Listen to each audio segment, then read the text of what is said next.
അല്ല ഈ മരപ്പൊട്ടന് പിന്നെ കുറച്ചെങ്കിലും ബോധം ഉണ്ടെങ്കിൽ ഇവനെ എടുത്ത് ചാടും. മീൻ കണ്ട പാടെ എടുത്ത് ഒറ്റ ചാടും.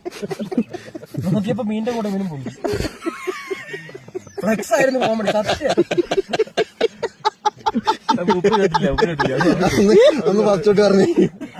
അതെ സംഭവം കുറെ രോഗമീൻ പിടിക്കാന്ന് പറഞ്ഞ ആവേശത്തിൽ രാത്രിയാ പോയെ. പക്ഷെ രാത്രി പോയിട്ട് ഒരു സന്ധ്യയൊക്കെ ആയപ്പോ പോയിട്ട് മോട്ടോർ വരെയെന്ന് 2 മറ്റേ വയറും കുത്തിവെച്ച് വലിച്ച് വെള്ളത്തിട്ടപ്പോഴത്തേക്ക് അത്യാവശ്യം ആ ഒരു സർക്കിൾ മൊത്തം കറണ്ടായില്ല. ഇട്ട് 2 സെക്കൻഡ് ആയപ്പോഴത്തേക്ക് മീനൊക്കെ ഇങ്ങനെ മലന്ന് എടുത്ത് ഒറ്റ ചാട്ടമാട്ടെ. നോക്കിയപ്പോ അവനും കിടക്കണില്ല ചോദിച്ചു.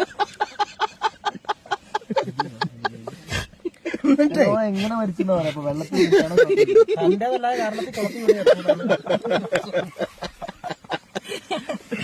തന്റേതല്ലായ കാരണത്തെ കുളത്തിൽ വീടുകൾ. ഫ്ലെക്സ് ആയിരുന്നു കോമഡി. ചുമന്ന ഷർട്ട് ഇവന്റെ പഴയതൊരു ഫോട്ടോയാ. അടാറൊരു കുറി, നല്ല അടിപൊളി ചന്ദനക്കുറി സെറ്റായിട്ട് നിൽക്കുന്നു. എന്താ പറഞ്ഞ ചിരിക്കണോ കരയണോ ഒരു പിടുത്തമില്ലാതെ നിൽക്കേണ്ട ആൾക്കാർ. രോഹിന്റെ കൂടെ അവന് ആലോചിച്ചില്ലേ നമ്മള് ആക്സിഡന്റ് ആയിട്ട് ഇതെങ്ങനെ പറയും. അതെ പിന്നെ സെന്റൻസ് ഉണ്ടാവും പറയാ. വരുന്നവരെല്ലാം കൂടെ എന്നെ നമ്മളെല്ലാം ഇങ്ങനെ നിൽക്കുകയാണ് മരിച്ച വീട്ടിൽ കേട്ടാ. അപ്പൊ നോക്കുമ്പോ ഇവര് ആൾക്കാരൊക്കെ ചിരിക്കുന്നുമുണ്ട്, കുറെ പേര് അകത്ത് ഞാൻ ചങ്കത്തടിച്ച് കരയുന്നുമുണ്ട്. ഒരു പിടുത്തമില്ല. സെറ്റപ്പ് എന്ന് പറഞ്ഞാൽ ജാതി സെറ്റപ്പോ.